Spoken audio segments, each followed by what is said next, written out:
You snack on applesauce in the morning? Man, you better take a bowl of sugar instead. Okay, that's huge, but why exactly people don't like store-bought applesauce? Exactly, that's the buzz out there.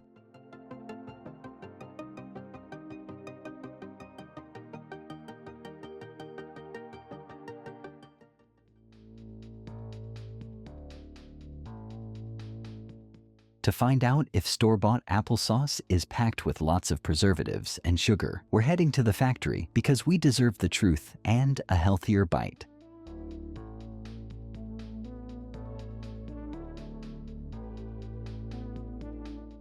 At first, they took me to their beautiful apple orchards where the blossoms have done their job and those apples are ready for harvest.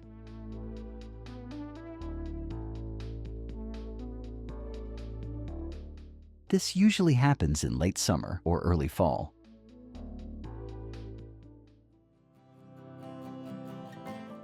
Many apples are still picked by hand to ensure they remain unbruised and in top condition.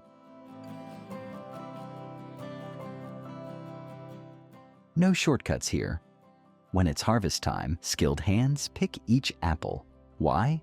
Because only the best apples make the best sauce.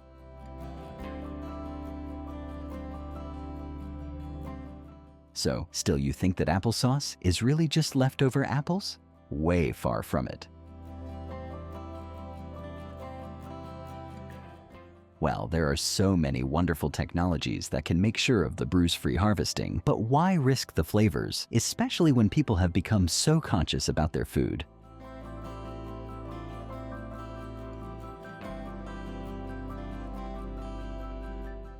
To keep apples fresh during transport, they're often kept cool and shaded. That's because apples can lose moisture quickly if exposed to heat for too long.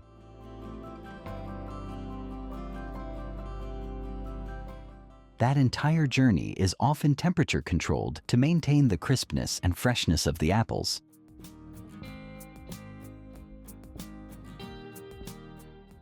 So we must be assured of their clean and clear-cut methods. But the core process is still not seen yet, so no assumptions for now.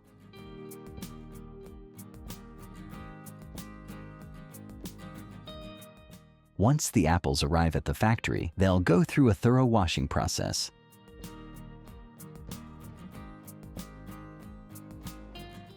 The goal is to prepare each apple for processing, ensuring they are clean and safe for consumption. Some factories even use ozone-treated water to ensure that all bacteria and pesticides are removed without leaving any residue. But we can't force anyone to agree with our point of view, as everyone knows better what's good for them. So if you don't follow such strategies, it's completely okay as long as it works for you.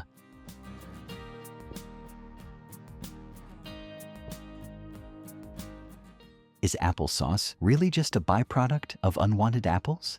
Some might say it's a way to use up bruised and forgotten fruit, but hold on, there's a lot to catch. So stay with us and let's find out together.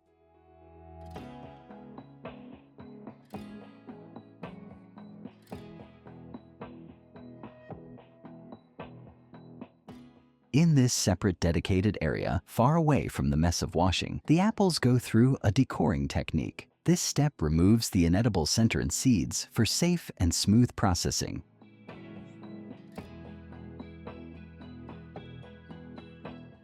So far, I don't know about the wild sugary part, but one thing I'm sure of is their intense cleaning approach. Okay, why is it necessary to remove the apple core before further processing?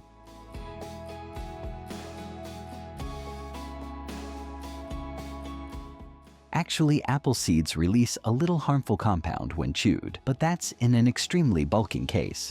Don't worry, it's completely harmless in the quantities you'd usually consume.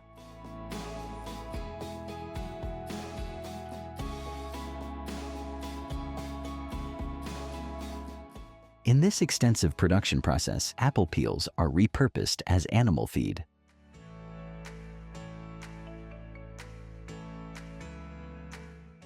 The prepared apples are chopped into smaller pieces before entering large mashing machines, where the apples are broken down into a smooth pulp, aka our most awaited applesauce.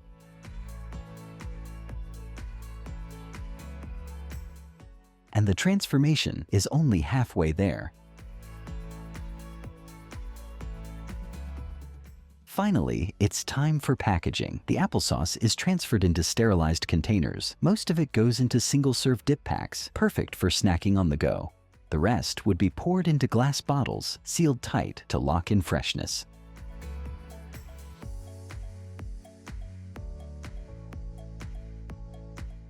Factories often use vitamin C to prevent the applesauce from browning, keeping it looking fresh and golden.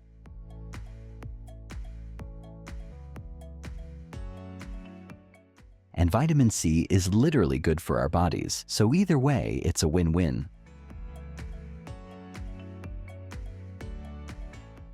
Later labels will be applied, and every container passes a quality check before making its way to stores.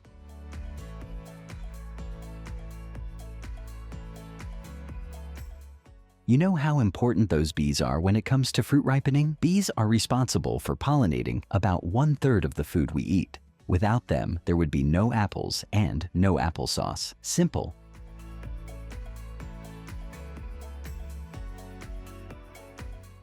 So, we have seen their entire procedure right from farm to table and how conveniently they prioritize cleanliness. What do you think? Is it all worth it? Every leaf cookie starts with such quality ingredients, and the most important ingredient is the flour.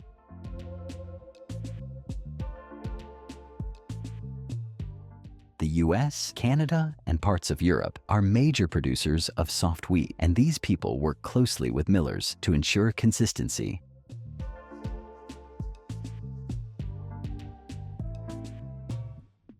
A plain leaf shape is easy, but what about the delicate veins and edges? Factories use precision-engineered stamps with tiny ridges to imprint the patterns onto the dough as it's cut.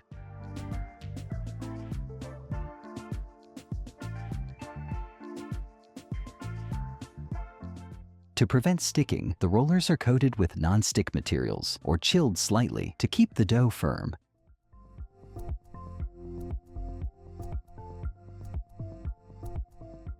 Instead of placing cookies on trays, they move on a continuous conveyor belt that slowly carries them through different temperature zones for even baking.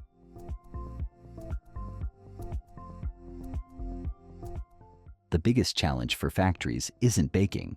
It's keeping the cookies from breaking before they reach the customer, and they go through all that hustle just to avoid this inconvenience.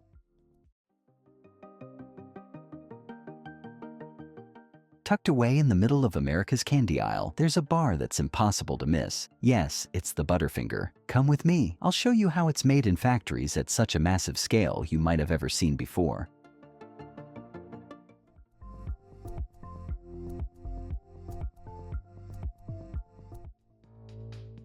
In about 4 to 5 months, the peanuts grow fully, but look at this amazing transformation it goes through.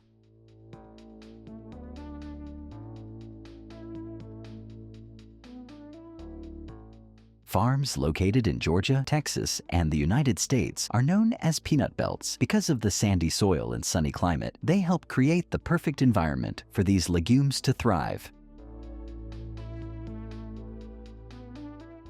Just when the peanuts are dried, they are loaded into large trucks and sent to a processing facility.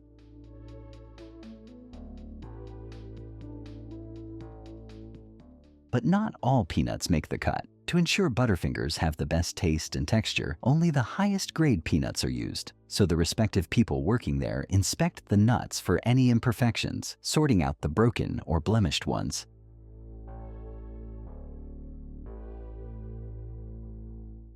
The entire today's peanut stock gets inside the cracking machines, batch by batch, and we get the inner edible part getting separated from the outer brown shells. You will see the peanuts are roasted at high temperatures, which brings out their natural oils and intensifies their flavor.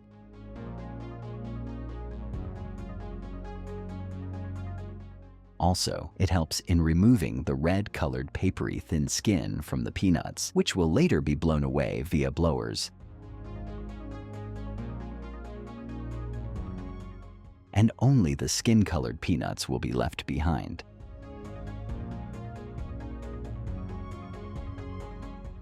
After roasting, the peanuts are blanched, meaning their skins are removed, leaving behind golden brown kernels a little cooked.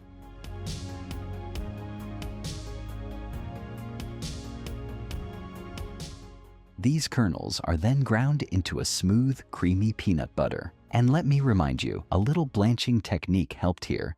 And this peanut butter is usually not much refined, which you get inside those jars.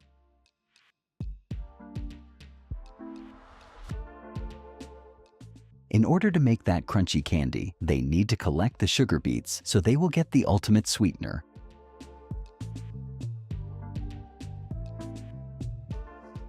While talking about sugar, what do you think? Is consuming that much sugar on a daily basis a healthy choice? Just curious what you people think.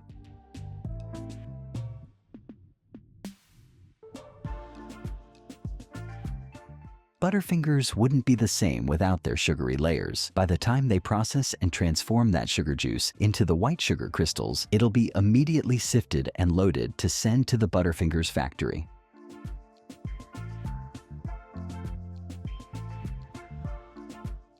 Once sugar's processed, it's heated and blended with corn syrup until thick and gooey. This mixture forms the foundation for Butterfingers' iconic crispy layers. Combined with that pre-prepped special peanut butter, it's cooked to perfection and then later cooled on conveyor belts. Handling hot sugar is serious business. One misstep and it can burn badly, so workers have to be extra careful. Conveyor belts carry the long sheets to cutting stations. Now that the crunchy peanut buttery cores are perfectly formed, it's time for what might be the most mouth-watering step of all: wrapping them in a layer of luscious, creamy chocolate.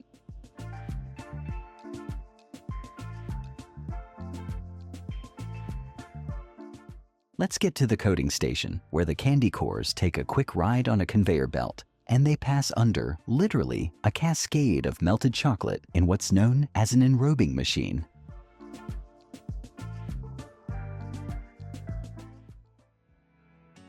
This machine ensures that every core is evenly coated, top to bottom, without missing a spot. Over the years, Butterfinger has dropped some wild, limited edition products. Who remember Butterfinger BBs? Those bite-sized, chocolate-covered balls were a 90s snack legend. Rumor has it they were discontinued in 2006 because they melted too easily during shipping.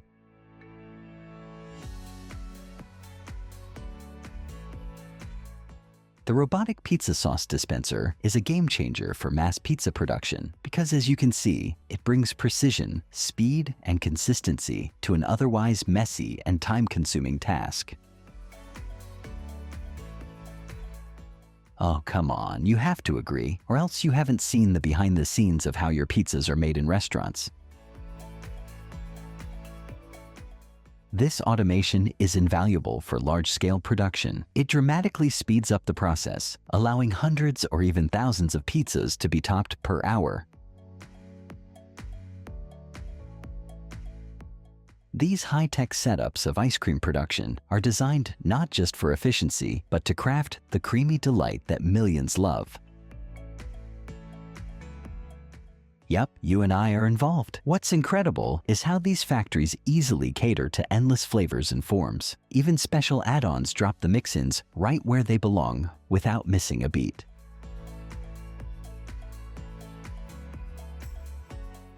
Chips flavoring and packaging on an automated line is a fascinating blend of science and speed, so that every crispy bite is loaded with just the right amount of flavor and reaches you fresh and intact.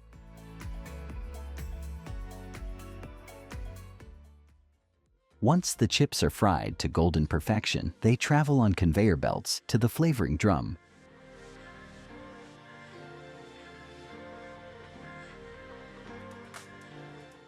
As they tumble in the drum, the rotation and airflow are calibrated to prevent the chips from breaking, while ensuring every piece is perfectly coated.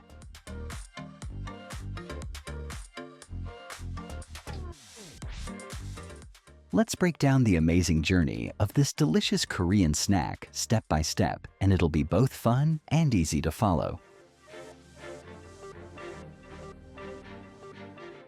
That stretchy dough is kneaded and rolled out. You can say like a pizza dough, but in tiny portions for those perfect bite-sized pieces. As they bake, they puff up and turn golden brown, almost like tiny baguettes you might find in a French bakery, but way smaller and definitely crunchier.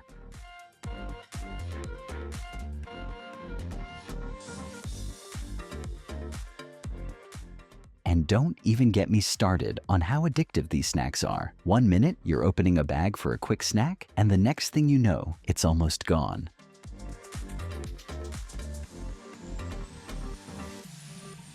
If the spices are just basics, then what's the secret behind their deliciousness?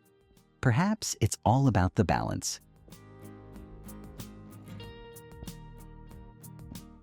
These little treats are a perfect combination of soft, buttery cookies with a sweet, fruity jam center.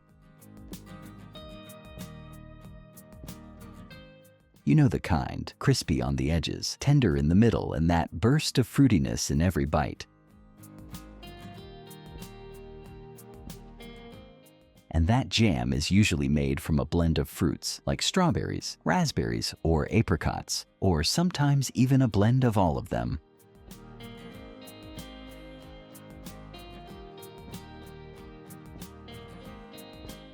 Hey, are you enjoying this video? Stay tuned, because you never know what's coming ahead.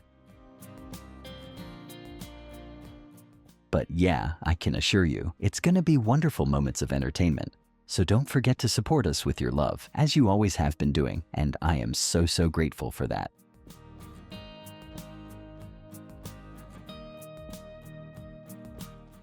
These advanced systems can handle thousands of bags per hour, making them essential for large-scale snack production.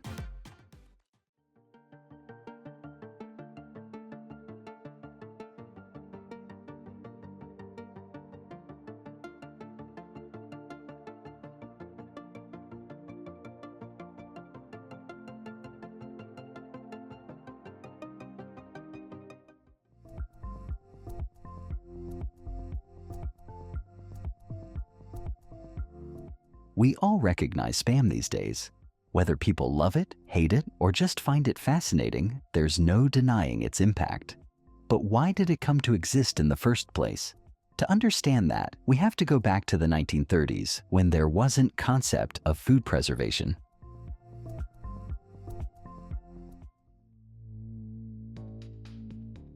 Let them get ready for the big day. Well, it's a big day for me, as I've seen this place for the first time, but it's their daily routine.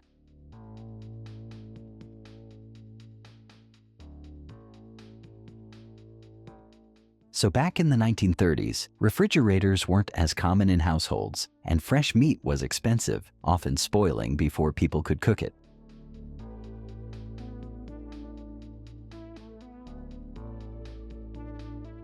It was the moment when Hormel Foods, a meatpacking company based in Minnesota, saw an opportunity. If they could create a shelf-stable, ready-to-eat meat product, it could change the way people consumed protein.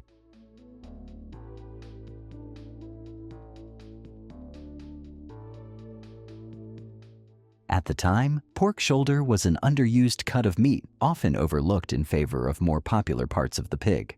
It was cheap, but still high in protein.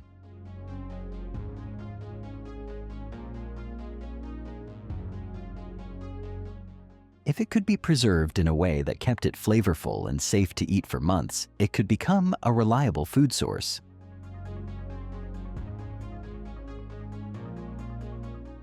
Eventually, by seeking this market gap, he launched Spam, a combination of pork shoulder and ham, ground up, mixed with water, salt, sugar, and sodium nitrite to prevent bacterial growth.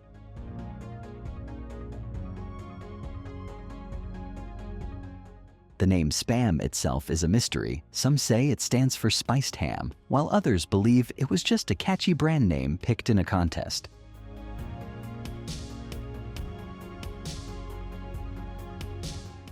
Originally, Spam was made from pork, but over time, the product expanded according to different people's needs.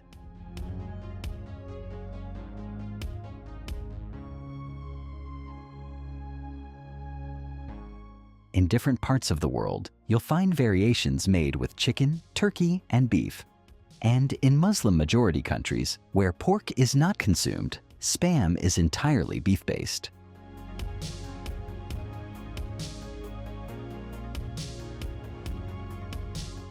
The goal is always the same, to use every usable part of the animal, so they use beef trimmings sourced from large meat processing plants that follow strict quality standards.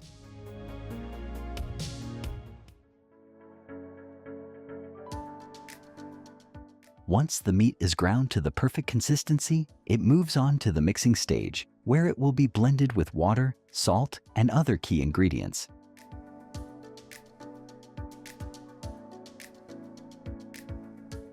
They usually scoop out batch after batch to move into the big mixing containers, not all at once.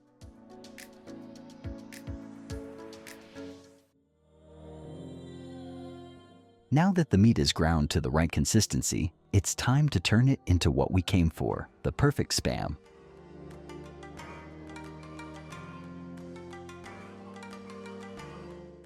One of the most important ingredients in the mix is sodium nitrite. This compound preserves the meat and gives Spam its signature pinkish color.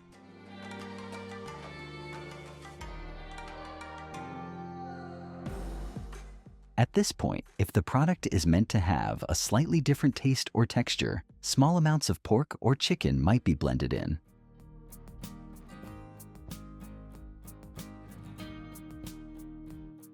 Brands follow strict recipes to ensure everything tastes the same, no matter where it's produced.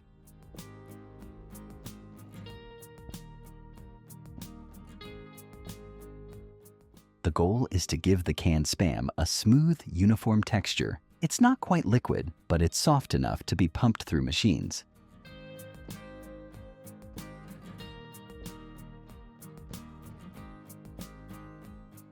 This might seem like a minor detail, but in processed meats like Spam, air pockets can cause all sorts of problems.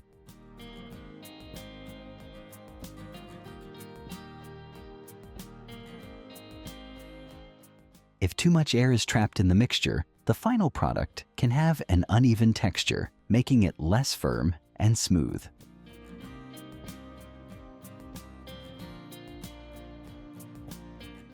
Some people think gelatin is something added separately, but it's actually a natural part of the process.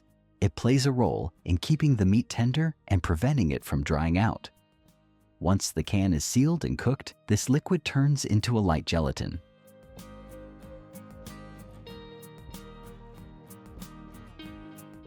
It's all done now, sealed, cooked, shipped.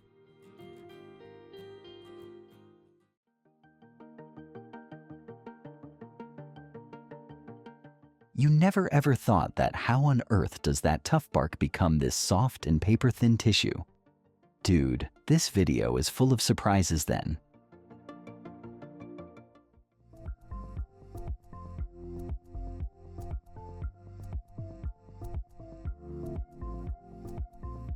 When it comes to making tissue paper, not just any tree will do.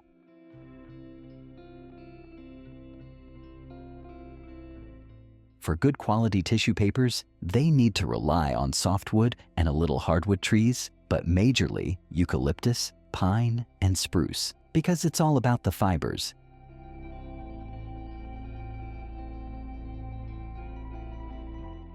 These trees grow in managed plantations, and an eucalyptus tree can be ready for harvest in just 7 years, compared to pines, which take around 20 to 30 years.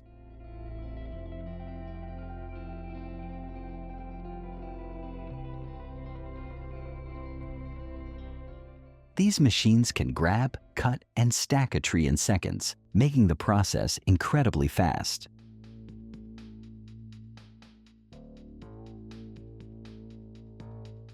Once the logs arrive at the pulp mill, they immediately get debarking and chipping, which means the very first step is removing the bark.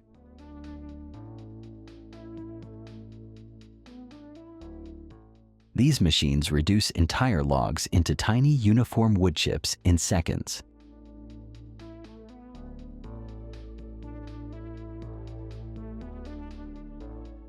Now the wood chips are fed into a massive pressurized tank called a digester, where they are cooked in a cocktail of chemicals, mainly sodium hydroxide and sodium sulfide.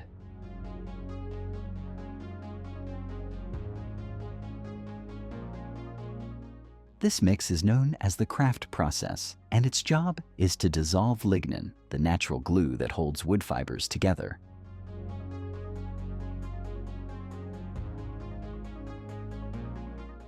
Once the pulp is freed from the wood chips, it needs to be washed and bleached to remove any leftover lignin and give it that bright, clean look, so that dull brown color changes into the white mesh.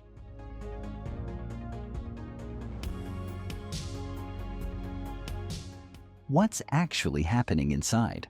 Each fiber is being gently pulled apart, shortened, and fluffed up.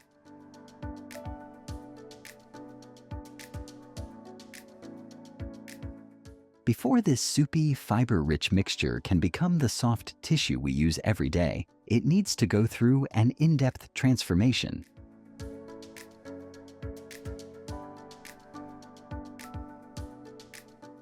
It all comes down to refining, a process that carefully breaks down and reshapes the fibers to create the perfect balance of softness, strength, and absorbency.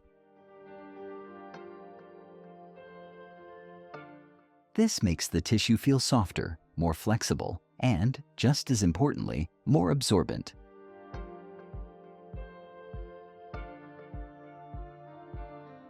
At this point, it's still about 99% water and only 1% fiber, which means it has to go through a serious drying process.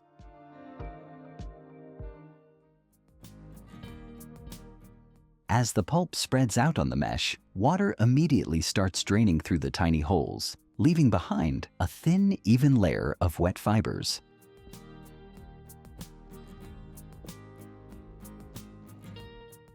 If the fibers aren't evenly distributed, the final tissue will have weak spots or tear too easily.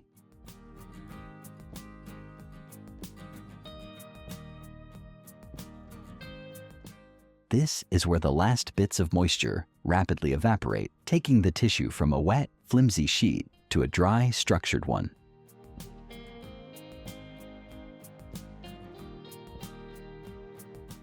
One step that is performed at this stage is called perforation. It is what creates the tear-off sections you see on toilet paper and paper towels. The jumbo rolls arrive at the converting factory, where they're rolled onto the processing line to cut them into easy-to-drag bundles.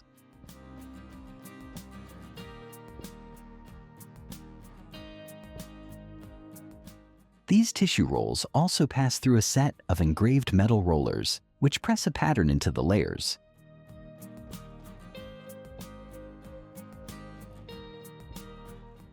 Embossing actually helps trap air between the layers, making the tissue feel thicker and softer without adding extra material. This is how some brands create ultra-soft tissue without making the rolls physically bigger.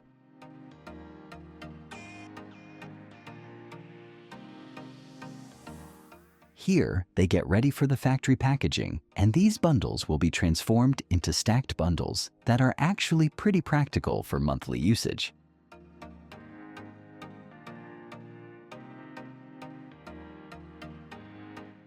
Now that the tissue is perforated and embossed, it needs to be rolled back up into log rolls, which is a common version of a regular toilet paper roll, just a few meters long.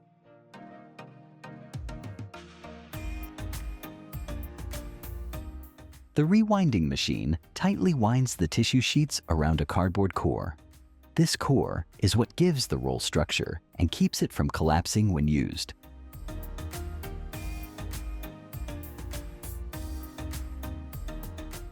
Some brands skip the core entirely, creating coreless toilet paper rolls that can hold more sheets in the same space.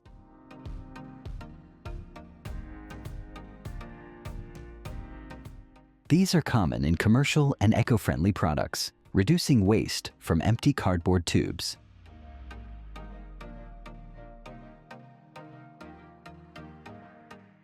Not all tissue rolls are created equal. Ever wondered why some toilet paper feels super soft and fluffy while others feel rough and cheap? It's all about fiber selection.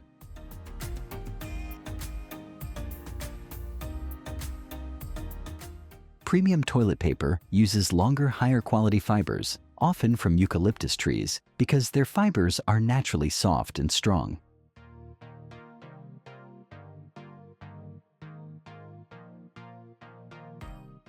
While cheaper toilet paper uses a mix of recycled fibers, which are shorter and don't bind as well, making the tissue feel rougher.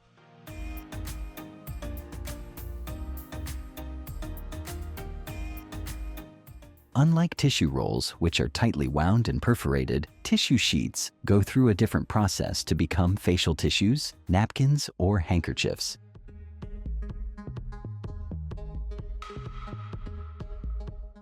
These products need to be soft, neatly folded, and easy to pull out one at a time.